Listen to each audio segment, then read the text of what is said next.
ये कहानी ममता की है। बचपन से ही घर में ये एहसास दिलाकर पाला गया कि औरतों को बोलने का हक नहीं है। अरे ममता, जरा जल्दी जल्दी हाथ चलाओ। रोज ऑफिस में देर पहुंचता हूँ तुम्हारे कारण। लेकिन आपका सारा खाना पैक और तैयार भी है। अरे जबान जितनी चलाती हो उतना अगर हाथ चलाती ना तो शायद घर को अच्छे से मैनेज कर पाती। क्या मतलब है? क्या नहीं मिला आपको? मोजे मोजे कौन देगा? ममता भागकर पति को मोजे देती है। वो हर किसी का ख्याल रखती, लेकिन उसके घर में रोज का रोना लगा रहता। अरे माँ, आज स्कूल में टीचर ने मुझे फीस के लिए डांटा। माँ, मुझे अच्छा नहीं लगता कि स्कूल में फीस के पैसों के लिए मुझे कोई भी बात सुनाए। अरे पर बेटा, ये तो पापा करते हैं ना, सारा ऑनलाइन। मुझे तो इसकी जानकारी भी नहीं है। हाँ हाँ, बना लो बच्चों के सामने मुझे बुरा। अरे करता तो मैं ही हूँ, माना, लेकिन मुझे कोई सपना थोड़ी ना आएगा कि बच्चों की फीस जमा करनी है। अरे बताओगी तो तुम ही ना। ममता की अब ये आदत में शुमार हो चुका था। वो हमेशा हर बात के लिए खुद को ही दोषी मानती। एक दिन वो पड़ोस की दोस्त से कहती है, समझ नहीं आता यार, मैं इतनी डम कैसे हो सकती हूँ। बात तो सही भी है ना। अब पति बेचारा नौकरी करे, पैसे कमाए, या फिर ये देखे कि बच्चों की फीस का वक्त है। क्या करूँ यार। पता नहीं, मेरे पति तो सारा काम खुद ही करते हैं। वो तो कहते हैं कि तुम थक जाती होगी, सारा दिन घर बाहर बच्चे तो। अच्छा, ऐसे भी पति होते हैं क्या? अरे क्या बात कर रही है? भाई साहब कभी तुझे किसी बात के लिए सुनाते नहीं? किसने कहा नहीं सुनाते? अरे ये पति चीज ही ऐसी होती है कि बिना पत्नी को सुनाए उन्हें चैन की नींद कहाँ आती है। तो तू भी परेशान रहती होगी कि कैसे, क्या, कब भूल गई। अरे वो तो मुझे बस इस बात के लिए ताना देते हैं कि मैं वक्त पर खाना क्यों नहीं खाती या पार्लर जाकर अपनी साज सज्जा क्यों नहीं करवाती। पड़ोसन बोल ही रही होती है कि ममता के बेटे की आवाज आती है। अरे माँ, क्या हो गया? लग नहीं रहा कि आज आप मुझे पानी भी देगी। अरे कब से खाने के लिए वेट कर रहा हूँ। अरे यार, मैं चलती हूँ। बेटा खाने के लिए वेट कर रहा है, मैंने उसे खाना भी नहीं दिया। अरे 12वीं में पहुंच चुका है तुम्हारा बेटा, उसे बोलो खुद पानी लिया करे। मैंने तो अपने बच्चों को काम करना सिखाया है। अरे यार, खुद की भी तो कोई लाइफ है। माना जब नहीं कर सकते थे तो किया, लेकिन अब इतने बड़े बच्चों की हर बात मानेंगे तो मुश्किल तो अपने को ही होगी। ममता को पड़ोसन की बात में दम तो लगता है, लेकिन करे क्या, आदत भी तो खुद ही ने डाली थी। ममता घर जाती है कि तभी बेटी आ जाती है। माँ, परसों मुझे एक शादी में जाना है। तेरी वो जो लाल वाली साड़ी है ना, उसे दे देना। मैं आज जाकर टेलर को दे दूंगी, वो उस साड़ी से सूट बना देगा। अरे नहीं नहीं तारा, वो मेरी माँ ने मुझे दी थी और उस साड़ी से मेरी काफ़ी भावनाएं जुड़ी हैं।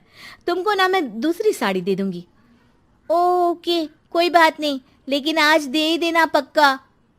तारा माँ की साड़ी से सूट बनवाकर पार्टी में जाती है, लेकिन जब वो पार्टी से लौटती है, क्या है, मैं तो समझ ही नहीं पा रही हूँ। अरे जब वो साड़ी मांगी थी तो ये छल्ली सी साड़ी क्यों दे दी? मैं ही पागल थी जो इस साड़ी का सूट बनवा लिया मैंने। माँ, जानती भी हो कि कॉलेज में मेरी कितनी हंसी उड़ी। तभी वहां ममता का पति सुनील आ जाता है। अरे गवार औरत, जब बेटी साड़ी मांग रही थी तो दे देती ना। अरे पापा, इनके तो इमोशंस जुड़े थे उस साड़ी से। ममता इतने सब के बाद भी कुछ नहीं बोलती।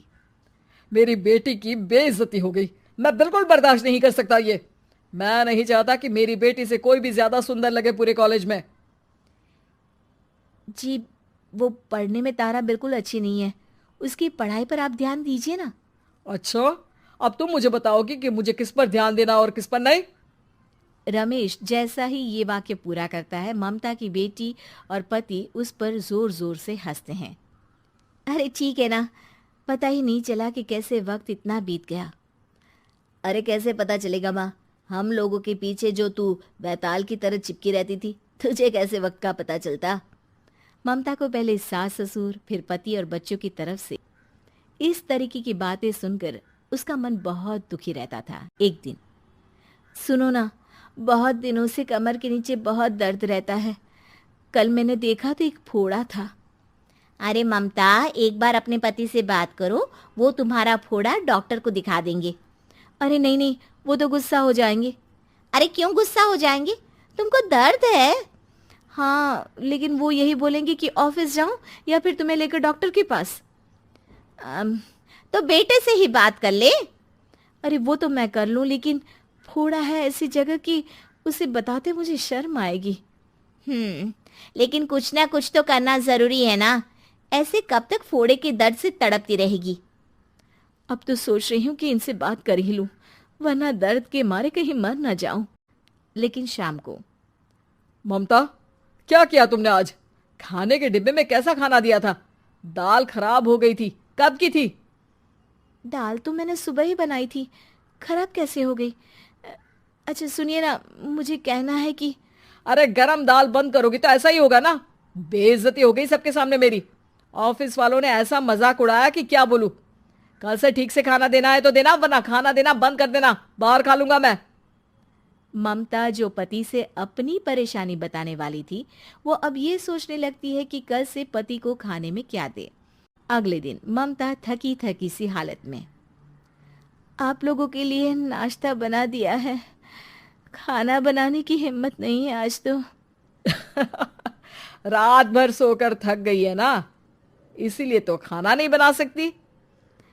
हिम्मत नहीं हो रही है, मैं बस सोने जा रही हूँ। बस मैडम को सोने का बोल दो, फिर देखो कैसे सोती रहती है। माँ, फिर वही पराठा सब्जी। अरे हमारे साथ के दोस्त एक से बढ़कर एक नाश्ता खाना लेकर आते हैं, आप तो बस। सभी घर से निकल जाते हैं, लेकिन जब शाम को बेटा घर आता है तो घर में अंधेरा रहता है। बेटा लाइट जलाता है। क्या माँ, तुम्हारा भी जवाब नहीं है बिजली का बिल बचाने के लिए? वो बोल ही रहा होता है कि सामने माँ जमीन पर लेटी मिलती है। वो उसके पास जाता है। अरे माँ, क्या हो गया माँ? तभी वहां पड़ोसन आती है। अरे बेटा, तुम्हारी माँ के पैर के पास एक फोड़ा है, जिसके कारण ये लगातार कमजोर होती जा रही थी। मैंने उसे पहले ही कहा था कि घर में बता दो, लेकिन तुम्हारी माँ किसी को तंग करना नहीं चाहती थी। तभी वहां डॉक्टर आ जाता है। अरे इनके ऑर्गन में दिक्कत है, कोई बात है जो इनके मन में खटक रही है। अरे नहीं नहीं, इसके मन में कोई बात नहीं है। कोई काम है नहीं ना इसके पास, सारा दिन बस घर में ही रहती है। देखिए, मैं तो ये नहीं जानता, लेकिन हाँ, इनके मन में हमेशा कोई बात रह जाती होगी, इसीलिए उनकी ये हालत है। अगर आप समय से नहीं ले आते तो हो सकता था कि। अरे नहीं नहीं डॉक्टर साहब, हम पूरी कोशिश करेंगे कि वो ठीक हो जाए। हम लोगों ने अपनी ही परेशानी माँ के सामने रखी, लेकिन किसी ने माँ की दिक्कत को जानने की कोशिश तक नहीं की। हाँ, मैंने भी ममता को हमेशा घरेलू जरूरत से ज्यादा काम का नहीं सोचा था। ममता को होश आता है और वो खुद को अपने बेडरूम में देखती है। वो उठने की कोशिश करती है कि माँ, अब आप नहीं उठेंगी। हम लोग है ना, हम लोग आपको पूरी तरह से खुश रखने की